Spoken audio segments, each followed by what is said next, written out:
hisia, mapenzi hayaishi kamwe.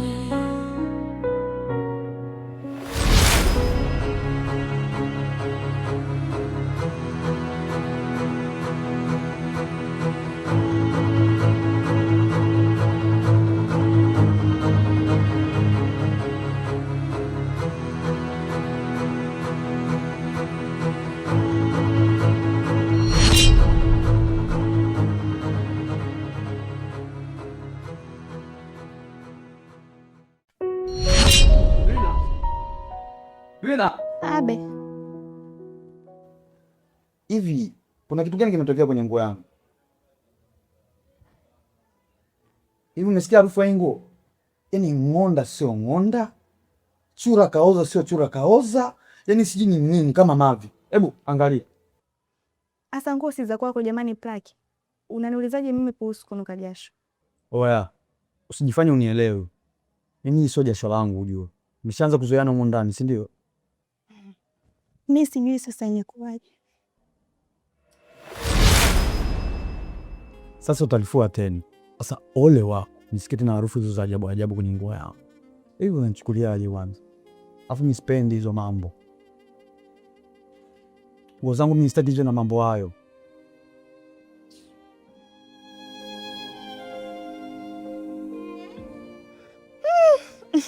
Ila kweli mama, ilikuwa hapa kwa pazi.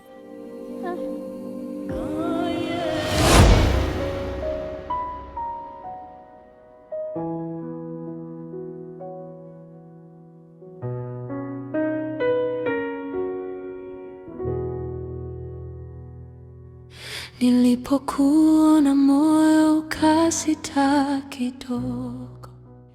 Hujui kusalimia watu? Bana, Plaki nimemkuta. I say, tangia nizaliwe sijawahi kusikia salamu ya namna hii. Hiki ni Kibantu au ni kinini? Bana, nimekwambia namuulizia Plaki. Ando kesori masala kulangwa ulimwana shinkisha. Ningana uli nani? Odu mauko naelewa. Waembu sikiza mwanangu, mimi hapo nanicholesha ujue sijakuelewa hata kimoja. Sasa kama hivi ambavyo hujanielewa na mimi sikuelewi. Kwa hiyo ni lugha gongana.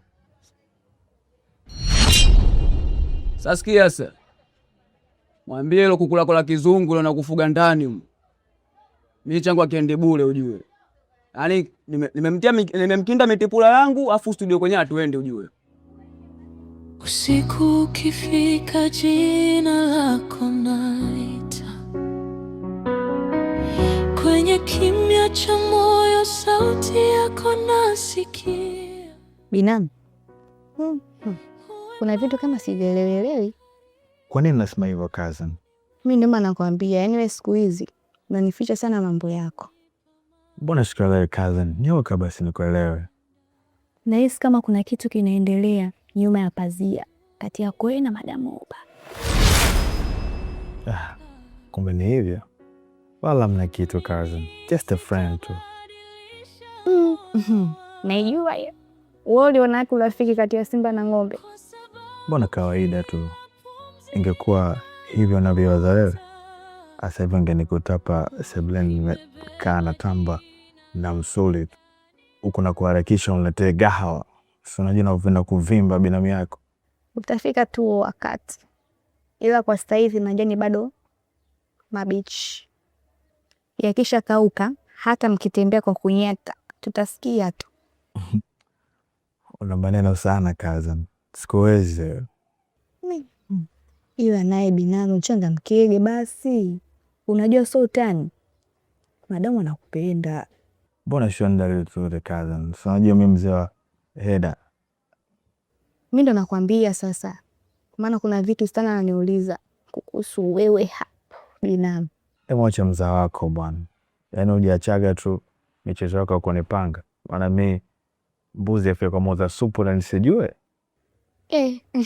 Yaani wewe bora hata ungeacha nywele zako kidogo zikikupa akili ya kujiongeza. Ina maana huwezi kitu chochote? Hapana. Ni akili yangu haipo kabisa huko. Just a friend tu. Ama kweli. Penye miti hapana wajenzi. Menishinda tabia binamu. Sitabadilisha moyo wangu.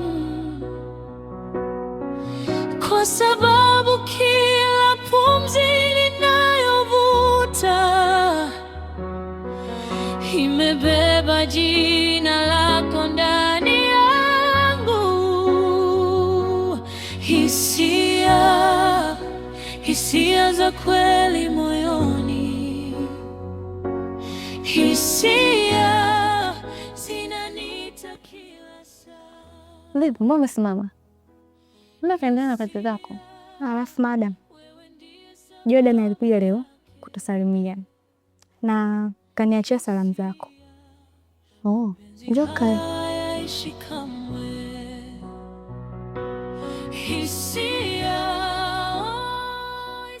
Mbona kunisubiria? Hata hakukaa sana, alisema anaenda kupumzika maana alichelewa kulala. Alichelewa kulala? Alikuwa anafanya nini? Au alikuwa na mwanamke wake? Hapana, si unajua mambo ya mpira tena. Kumbe ni shabiki sana wa mpira. Yaani humwambii kitu, ni bora asile, lakini sio kutazama mpira. Mwambie anakuja nyumbani kutazama mpira hapa, hakuna shida yoyote, kuliko apate tabu kwenda huko kwenye vibanda umiza. Madam, hapa nyumbani ndugu yako Plaki alivyo na hila, anaweza akamchoma hata kisu. Huyo Plaki? Ndio. Sio rahisi na wala sikuumize kichwa. Sawa, nitajaribu kumwambia, kama akikubali sawa. Milele nitakupenda. Alafu madam, mbona kama upo sawa? Vipi, kwema?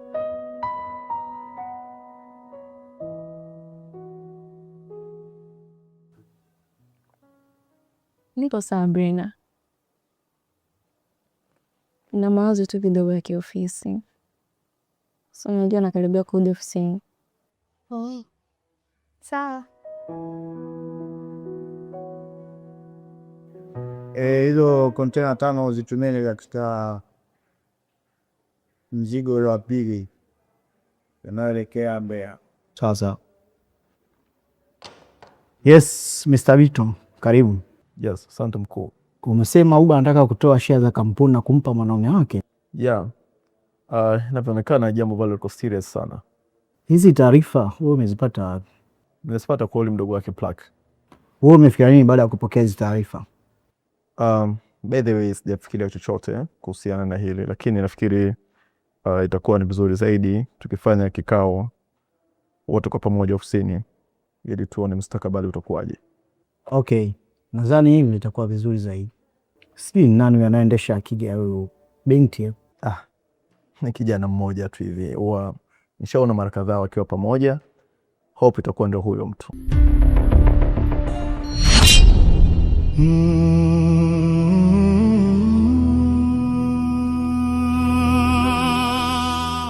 Brina, letee chai haraka, mimi nataka niende ofisini. Ofisi ipi wewe unayozungumzia? Kwani hujui ofisi yangu ni ipi? Au dharau? Hiyo ya kukaa juani, unasubiri anaingia ni nani na anayetoka ni nani? Au ipi? Unaona sasa dharau zako. Hivi unajua siku moja naweza nikawa bosi wako wa humu ndani? Wewe bosi wangu. Dunia simama nitumbukie. Yaani ikitokea umekuja kuwa bosi wangu, mimi kazi basi. Wallahi. Kazi naacha. Ujui kwamba naweza nikapendwa na Madam Huba nikawa baba au mwenye nyumba wa humu ndani? Au wewe bado hujaanza kuziona hizo dalili? Yaani ikitokea hivyo, dunia itakuwa imefika mwisho. Kisa nini? Yaani nitahisi Madam Huba kaanza kuchizika. Jamani, usiku ukifika jina lako naita, kwenye kimya cha moyo sauti yako na. Sasa usito ukijua mwenzako Madam Huba ameshaanza kuniweka akilini, maana kila muda huwa anamuota yeye tu na kumwaza. Hebu nitokee bwana hapa, peleka hoteli lako huko. Yaani jua kweli sio zuri, limesha kuathiri. Pole. Wewe endelea kuleta dharau. Itabadilika. Vipi msosi mwana? Tumbo linaniuma kweli. Hebu nitokee bwana hapa, peleka hoteli lako nje huko. Kwa sababu unashindana nami wa huyo binti Fudodi. Imebeba jina lako ndani yangu. Nadhani sote tunaelewa kwa nini tuko hapa. Huba, na taarifa ambazo nimepata na nilikuwa nataka nisikie kutoka kwako. Sijajua taarifa gani unazozizungumzia hapa Mr. Saif. Kuhusu taarifa za kutaka kubea share kwa mwanangu wao. Nimemuuliza Mr. Saif na sio wewe. Hilo ndilo jibu la swali nililomfanya daktari. Utopoto ni kwamba nilijibu mimi. Bitu, siongee na wewe tafadhali. Hey, naomba tusikilizane. Kwani mna matatizo gani? Mbona siwaelewi? Huba, ni kuhusu share za kampuni kwenda kwa mtu mwingine. Hayo ni maamuzi yangu. Na sidhani kama anakosea. Unaweza ukawa sahihi, lakini vile vile ukawa upo sahihi kulingana na taratibu za kiofisi. But perfectly, I think she's wrong. Na tuko kufikiria Huba, si ndio?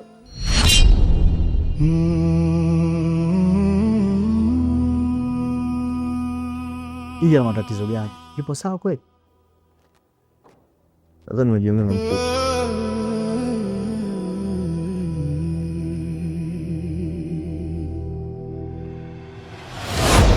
Yaani Liz, kichwa changu hakiko sawa kabisa. Natamani nipate sehemu tulivu ambayo haina makelele, nipate kurelax, nipige siele peke yangu. Ni kidogo nihisi amani ya moyo. Punguza mawazo Huba. Lakini pia hili jambo sio la kurupuka rafiki yangu. Unaamini unahisi anakupenda? Yeah, nahisi hivyo. Na ndio maana nataka nifanye kila kitu kwa ajili yake. Mimi nachokushauri rafiki yangu, wewe kuwa makini. Wanaume huwa wanabadilika. Ngoja nitulize kichwa changu. Nione maamuzi nitakayoyapata ni yapi. Maana nina kichwa changu kishajaa kabisa. Sawa. Ila naomba utulize akili kipenzi. Nikajikuta nawe ndani. Vipi mzee? Nifikia wapi kuhusu ile swala? Huba anaonekana yuko very serious na hili jambo. Lakini kuna namna ambayo tumemkata baada ya kumweka mtu kati.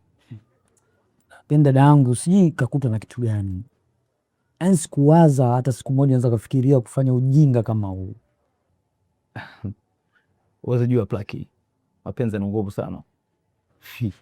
Mapenzi kitu gani brother? Si bora angekuwa mpenzi wake. Yule mshikaji sio mpenzi wake. Tayari paka sasa na information zote kuhusu yeye. Yaani huwezi amini. Sister ndo kapagana yule boy ndio. Unamaanisha nini kusema hivyo? Huyo Jordan ana mahusiano yoyote na sister. Umeona? Ila sister sasa ndo anaanza kapita picha pale, ana force. Sijui umenielewa? Wow. That is good news for me. Habari njema kwako? Kivipi?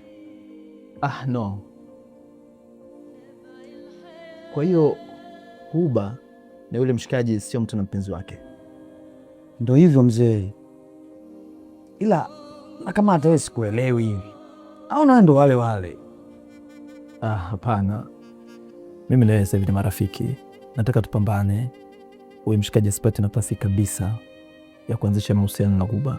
Kwa sababu akipata hiyo chance itakuwa noma zaidi.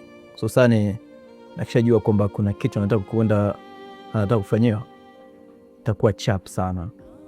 So najua vijana wa hovyo wapenda sana kuelewa. Siwezi kukubali mzee. Na haiwezi kuwa kirahisi hivyo. Sasa cha kufanya, mpige yule jamaa stop. Asifiki pale mbana. Alafu kingine, Huba ameshakuwa dhaifu. Hivyo nitakupa akili namna ya kumfanya amtoe mshikaji wake. Za kweli moyoni. Unapata ni mtu mwenye furaha na amani sana pindi ninapokuwa na wewe. Oh, so now it seems I'm start to be among of your important people. So mtu muhimu tu, bali ni zaidi ya kila kitu kwangu Jordan. And How about the slim guy I said last day? I don't get a chance to asking about him. You talk about Mr. Bito? Yes, I think it's that guy. Ni mtu ambaye ananisumbuaga sana tu. Na sio kunisumbua, ni zaidi ya kunisumbua. Anakujaga mara kwa mara nyumbani kwangu. Anakusumbua? Kivipi? Ananiforce ni yanake mapenzi. Oh, so why don't you accept him ili awe bwana wetu? Au una sababu zako za kumkataa? Yeah, nina sababu za kumkataa. Je, unahitaji kuzifahamu? Of course, yes. I want to know that. Jordan, ni nini ambacho uelewi mpaka muda huu? Madam. Hisia, mapenzi hayaishi kamwe.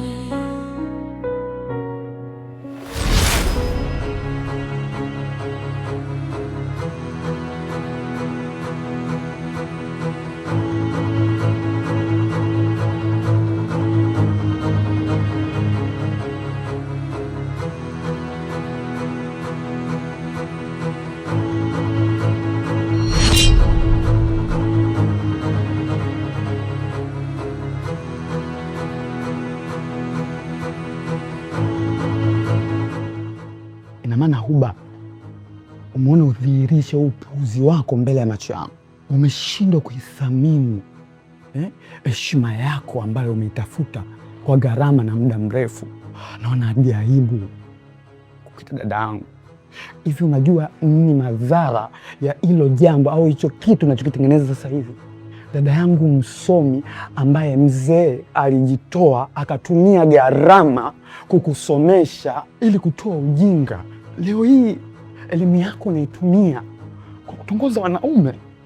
Bro, ndio nisikize kwa makini sana. Huyu ni dada, na nadhani unalijua hilo. Usipende vya mtelezo mzee. Mwisho wake ni mbaya. Kuna maradhi. Hizi familia zina siri. Usijione mjanja kutongozwa na kipara chako kama lami. Hivi unadhani kama anajitongozesha kwako? Unadhani katongoza wanaume wangapi kama wewe? Umeshajiuliza hilo?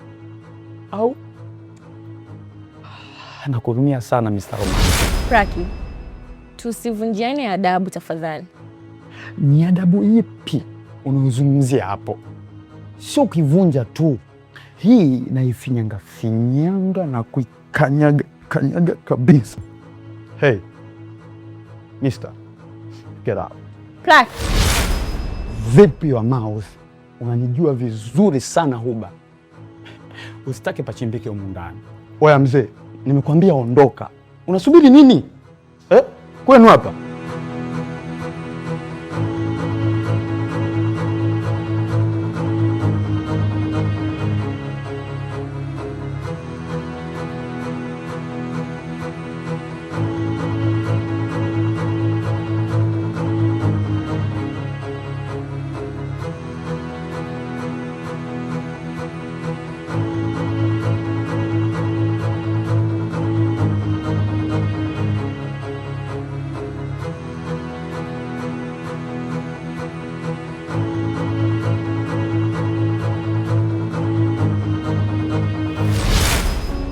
Hisia, mapenzi hayaishi kamwe.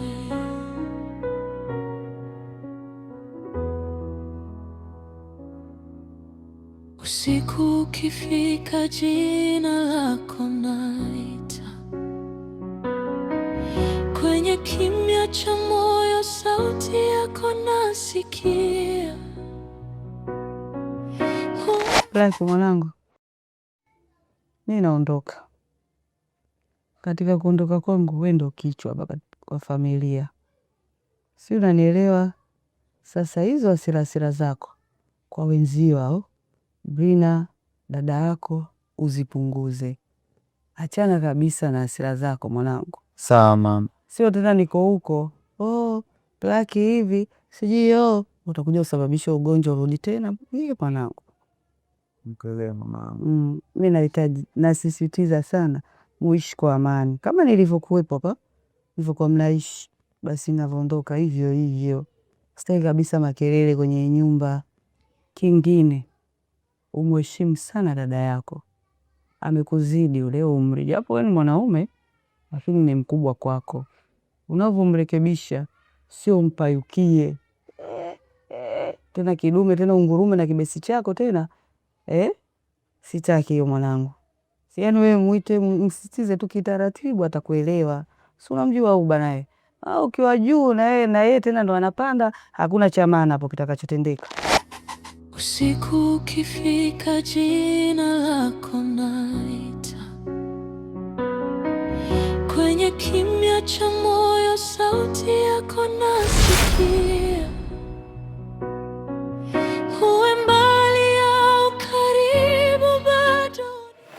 Kama unavyoona hapa Daktari Musa, ofisini kwangu kuna kila aina za dawa mbalimbali. Kama unasumbuka na changamoto za mitihani ya kichawi na mitihani ya kishetwani, unahitaji dawa ya kuvunja maagano ya kichawi na ya kishetwani, uwe mtu wa mafanikio. Umekuwa ni mtu mwenye kupambana sana katika maisha, unakuwa sio mtu mwenye kufanikiwa. Unahitaji dawa za kuvunja hayo maagano na dawa za maradhi mbalimbali. Kama unahitaji kumiliki pete, namaanisha pete za bahati, pete zenye kuendana na ufalme wa nyota yako, au unahitaji kumiliki pete za majini, pete za kukupa mvuto kupitia kile unachokifanya, pete ya kukupatia mafanikio, pete iliyofanyiwa kafara ya wanyama mbalimbali.